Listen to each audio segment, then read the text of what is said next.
Welcome everybody to the Peak Performers group that we have. I have Dr. Matthew McNamee with us again this week. And what I want to go back to, we have about 8 to 10 themes that we come back to. This week, we're going to talk about cognitive disease, cognitive decline, and really what are the possibilities of this? Do you have to accept it or can you do something about it? And Dr. Matt, welcome first. How are you today? Thanks, Steve. I'm doing well. How are you? Good. First question, how big of a problem is Alzheimer's becoming? Because I've heard you talk about by the middle of this century, there's going to be astronomical growth in this disease. Can you comment on that and maybe a little bit of why it's happening? Sure. Alzheimer's is the most common form of dementia. The CDC has it listed as the sixth leading cause of death in the country, but it's a lot of the new evidence is really pointing towards much closer to like the third leading cause of death. Wow. And the number of cases are supposed to double in approximately the next 15 years. So like what's common today? What percentage of the population or cases are getting it today? And then what is it going to turn into? There's, I think there's roughly, 6 million or so currently. Yeah. And you're saying it's going to double to 10 to 12 million in the next 15 years? Right. And then, just to kind of comment on the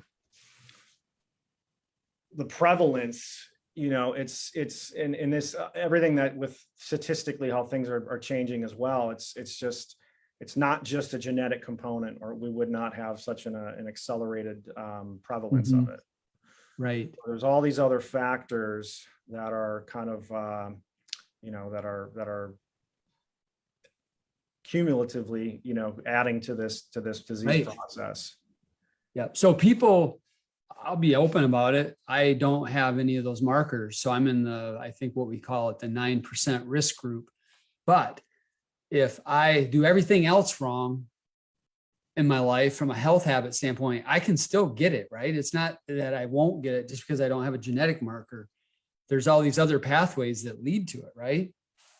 Right. I mean, so people, may have the genetic, the strongest risk predictor with the genetic markers called, it's a gene called ApoE. And, if even though, some people do not have that, they're still at a 9% risk, Yep. And there are people that have it and they don't get Alzheimer's disease. Yep. Just because you don't have it, there are people that get Alzheimer's disease or people that have that gene risk marker and they do not develop it. So it's just one of the many risk factors that are involved. Right. So what are other ones? I think we've talked about, talk about the relative situation. If you have a person in your family that has Alzheimer's, what's the relevant relative, I guess? So typically it's the there's more of typically a risk with a parent or parents or even siblings. Yep. But generally a family history will increase your overall risk profile to a certain extent.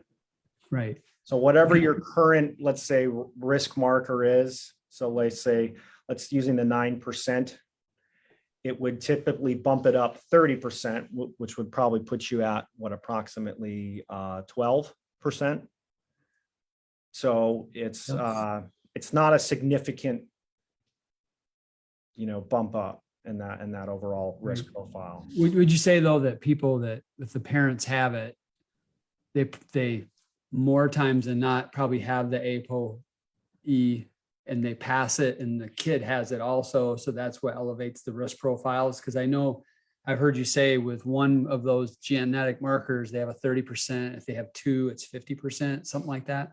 Yeah, we know with a genetic marker, it doesn't always mean it's in the family. It does not always mean necessary if it's a family history that they're passing on that gene, because there are other genes involved. Yep. Okay. And there's other environmental factors that even kind of that the families are exposed to. So it's not just the ApoE that's being passed on. Right. Yep. Well, and also, we live, I'm just reading a book now, me and you talked about before we got on here. Our modern life, our bodies in many ways weren't built for it. We're stuck in stress response much of our adult life. We eat a Western diet, which has a lot of the wrong things in it. And our advancing technology is causing us to be always on, always available, compromising sleep. And when you think about all those things, those things alone, those environmental lifestyle factors, are probably accelerating the risk for people. 100%. I mean, they've done studies with imaging. Stress in itself will cause atrophy and shrink different parts of the brain. Mhm. Sleep deprivation, low oxygen levels, specifically when you're sleeping at night. Yep. From apnea, right? Correct. Yep. Inflammatory foods, processed foods, higher carbohydrate, higher, just more inflammation in the body, Right. sedentary lifestyle, all those things. I mean, those are kind of, there's just four things that with treating anybody that is at risk with this, it's, there are four kind of fundamentals that everyone essentially needs to implement, and it's modifying, their nutrition, Yep. their movement practices, Mhm. their stress management techniques, and making sure they're getting quality sleep with optimal oxygen. Right. Yeah. So that, you just answered one of my questions, is what can you do about it? And there are things you can do. That's the empowering thing, is science has told us you can get ahead of this and do something about it. Dr. Matt, what kind of testing is available to you, especially now as you're in the process of finishing up a certification with a worldwide expert in Alzheimer's treatment and prevention? What are some of the tools available to you now, both through his program and just as a naturopathic and medical doctor, for you to be able to assess where someone is in terms of risk or even progression toward disease? Yeah, I mean, a lot of the markers we can look at are, typically done through a blood draw. Mm-hmm. Not your father's blood draw either, right? It's pretty advanced. Yeah, I had a patient that was emailing me yesterday and said that they had 16 vials to do that quest, and that wasn't even my most comprehensive, panel. I always tell them the tubes are smaller; they're not taking more blood. Yeah. So we can look through blood, urine. There's a handful of different ways that we look at your different risk markers. We will have access to an online cognitive assessment that we'll have a little bit later this year. That'll be part of that overall assessment. And then, when indicated, there may be other additional, imaging tests that we can actually look at the volume of the memory centers in the brain to see where you're at. And the fascinating thing I've heard you talk about is you're going to be able to know that they're already starting down that path and they're not going to be symptomatic. Is that correct? That's possible. 100% possible. I mean, this is a, the actual disease process in the brain will start, 20 years before the diagnosis of Alzheimer's disease. Wow. Some data is even showing up to 30 years. Wow. So there's this pre-symptomatic phase where there are no symptoms, but we can actually catch changes, in the body and get ahead of that process. And that's the exciting part, is because if we do, and we're on a person, because this means the person's going to have to lean into this and take proactive action on it. It's not going to, the medical system as it is today is not going to reach out to you and help you do this. You have to proactively lean into it. And that's something we can do here at Tiger. We can help you do that. But if they do, the payoff potentially is enormous, isn't it? Because that you can, if you get somebody early enough, I mean, what are the capabilities of preventing this? I mean, in the there's different phases. The pre-symptomatic, there's subjective cognitive impairment, we call it SCI, and then MCI is mild cognitive impairment. Mhm. And you know, those will, those are before essentially you get the diagnosis of Alzheimer's disease. And almost anybody in the pre-symptomatic, the subjective cognitive impairment,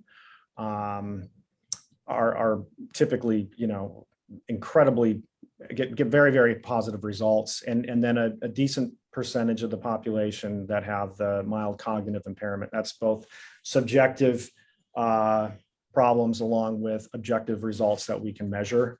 Yep. Most of those we can reverse, Wow. and then, they're doing research now with the much more advanced cases, and to see, to what level they can get them back, and Right. functioning, so. And I think I should But for the add most here, part, I mean, you can get pretty excellent results, and for most people, it should be 100% preventable. wow, that was not true 10 years ago. And that's from the research done where we're getting you certified. And I think it's important to state here, if you are listening to this and you have a relative with advanced Alzheimer's, we are not the place, we're not set up and equipped to help you, but we can direct you. There is a network of clinicians who are trained in working with people who have more advanced Alzheimer's and cognitive decline, correct, Dr. Matt, that we can point them to? Yeah, that's correct. Yeah. Yeah. Our goal is to try to catch it with people in the earlier stages, and, ideally even in the pre-symptomatic, where they're not having any symptoms, and really prevent this from even manifesting. Yeah. And that is the payoff. You Mhm. don't have to accept this if you think you have elevated risk because you have a parent or a sibling, or you're concerned about it. You can do the testing, find out, get the truth about yourself, something that's hidden that potentially is a threat to you 10 or 20 years down the road. And then you can take proactive steps, and we can guide you in that process and actually help you prevent it. So that's the message today. Dr. Matt, thank you so much for your time. You got it. Thanks, Steve.